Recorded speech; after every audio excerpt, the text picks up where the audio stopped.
北宋兵制，北宋时期皇帝直接掌握军队的建制、调动和指挥大权，旗下兵权三分，枢密掌兵级虎符三，衙管诸军帅臣，主兵柄各有分守送、送使之官。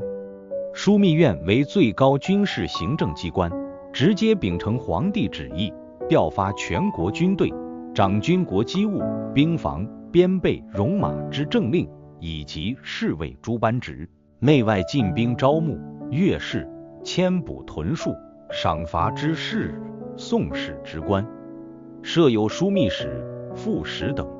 三衙及殿前司、侍卫马军司和侍卫步军司分统全国进兵和乡兵，各设都指挥使、副都指挥使、都虞候等地位低于枢密院长官。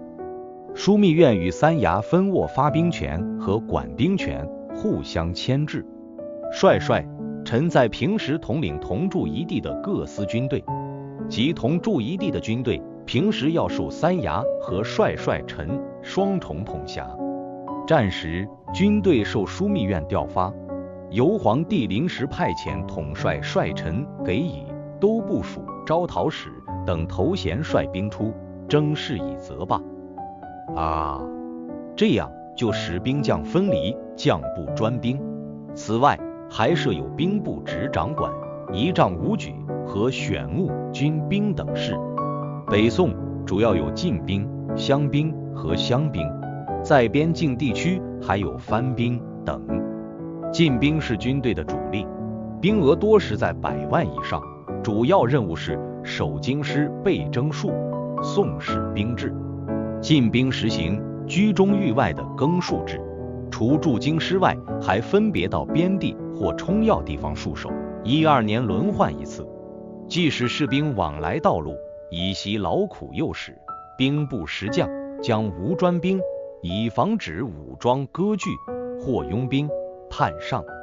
一般以50人为队，两队为都伍，都为营5营，为军10军为乡、行。营又通称为指挥，是作战的基本单位。步兵一指挥为500人，骑兵少于此数。各级主官名目繁多，大体是乡军分别设都指挥使军还设、都虞候营设指挥使，旗下尚有都头等都头等厅事。乡军分别设都指挥使军还设、都指挥营设指军还设、都虞候营后指挥使，旗下上有都头等厅事，墙下有都头等厅事。乡军胡图税。进兵的给养按规定较优厚，叶俸分等发给，年节有赏大典，有赐行军，另有行装、钱等。但有的期事随营，又加军力克扣严重，进兵生活都很困苦，特别是社会地位低下深受将校欺凌和虐待，以致常常发生兵变。乡兵名义上也是一种常备兵，是一支专任劳役的队伍，它分属各州和某些中央机构，内总于侍卫司。宋使兵制，其组织编制大体如禁兵，给养比禁兵低，主要担负筑城、修路、运输等杂役多不逊，练和教乐。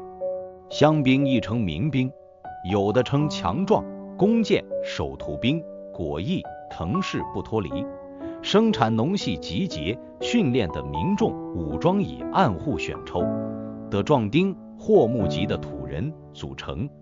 其组织编制各地级不统一，有的设指挥、都等，有的设甲、队等。乡兵伏袭水土，有的战斗力较强。朝廷遇有边事紧急，也只发乡兵出战，并发口粮、和酱菜钱。乡兵有的还可转为禁兵。番兵是由北西北边境少数民族组成的武装，在西南边境还有寨兵、洞丁等，任务主要是边境戍守。组织编制因部落而异，常见的有部族姓、小姓等。朝廷对其首领区分不同等级，给予钱粮、衣服和土地，对士兵也偶有赏赐。藩兵、寨兵等熟习边情勇悍，善战。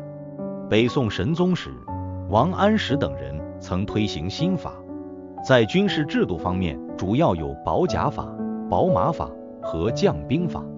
保甲法规定10家，后改为5家，为1保，5保为1大保10，大保为1都保。将兵法即改变原来的更数制，在全国重要军事地区置将统兵平时，就地训练战时接受调遣，使兵知其将，将练其事，宋使兵制。新法出行，颇见成效，但推行不久，随着王安石变法的失败而被废止。南宋兵制，南宋时期军事制度较之北宋有很大变化。高宗开元帅府，节制诸军。枢密院的军事领导体制虽然基本保留，但朝廷控制军队的能力已削弱，枢密院的军权也随之缩小。禁兵已不居主要地位，乡兵所在多有，藩兵已不存在而乡，兵建制更为繁杂，制度分歧。军队的主力为屯驻大兵和三衙诸军。屯驻大兵即抗金各将领所率领，屯驻在前线的军队，其称谓几经变异。后来朝廷为加强对各屯驻大兵的控制，将其改为御营军或行营护军。绍兴11年，公元1141年，又剥夺韩世忠、张俊、岳飞等大将的兵权，把他们的部队改为御前诸军，欲出师取旨，兵皆立枢密院。宋使兵制，屯驻大兵多是亲族乡里和军将的旧时部区，战斗力较强。其中岳飞所率岳家军最为着名有汉山义、汉岳、家军南之说。此外，三衙分别领率3支大军出中。7在沿江和川陕边界还陆续组建10支御前诸军除军。这13支军队有军将队等编制，统兵官有统制、统领、正将、副将、准备将等兵士一般区分，为效用和军兵2级，每级又分若干等。冷静属春敬队等编制，统兵官有统制、统领、正将、副将、准备将等兵士一般，区分为效用和军兵2级，每级又分若干等。松氏称正和，和军真逞征肉，为相者横肉通后东部。每支军队中有一定比例的不入队人，冲资重火、投炊事等非战斗任务。宁宗时，这些制度又遭破坏，往往以文臣控制军队。元朝兵制1206年，成吉思汗统一蒙古草原各部，把卫队扩充至10000人，编成名为怯薛的禁卫军，平时轮番直宿战时。大中军随大汉出征，并将各部落按1000户100户统编成年男子，均有出军之义务，上马备战斗。下马屯郡牧养，实行兵牧合一的制度。大中军兵牧合一的制度，并将各部落按1000户100户统编成年男子，均有出军之义务，上马备战斗。下马屯郡牧养，实行兵牧合一的制度，奋持主兵主度，正时盟军作战时，登各南先处部落雁文死，军之指驻军之义务，数行之重屯处不住了，昼处人称诸住，无库部入，使军事组织与社会组织融为一体。公元1260年，元世祖忽必烈即位，政治重心南移军，制度也深受中原前代王朝的影响加强。中央集权组建侍卫亲军但仍保留了蒙古部族军队的许多成分。皇帝统御军事大权，下设枢密院，专掌军政，为最高统军机构，其要职多由蒙古色目贵族担任，征讨、戍守、检阅、差遣、举功等均由其秉承皇帝旨意统一管理。元初和元末征战较多，往往分设行枢密院，就地节制军事。行枢密院常惯以地域的名称，多为临时设置。中书省设兵部，管理屯田牧羊等事，有时并管领一战。各地军政则由行省丞相负责，通常也由蒙古色目人担任。军队主要由4部分构成：蒙古军由蒙古人包括部分色目人组成的部队，探马赤军出，指从蒙古诸部抽取精锐组成的前锋、崇义或远戍部队，后来也有色目人、汉人等加入汉军。即由原金朝地区的汉人和部分女真人、契丹人组成的部队，还包括早期改编的南宋降军新副军、Nens 将军亲副军、奉军加入汉军。即由原金朝地区的汉人和部分女真人组成的部队，还包括早期改编的南宋降军新副军新副军、汉柔藏勒早期地将副军牺牲的加入汉军。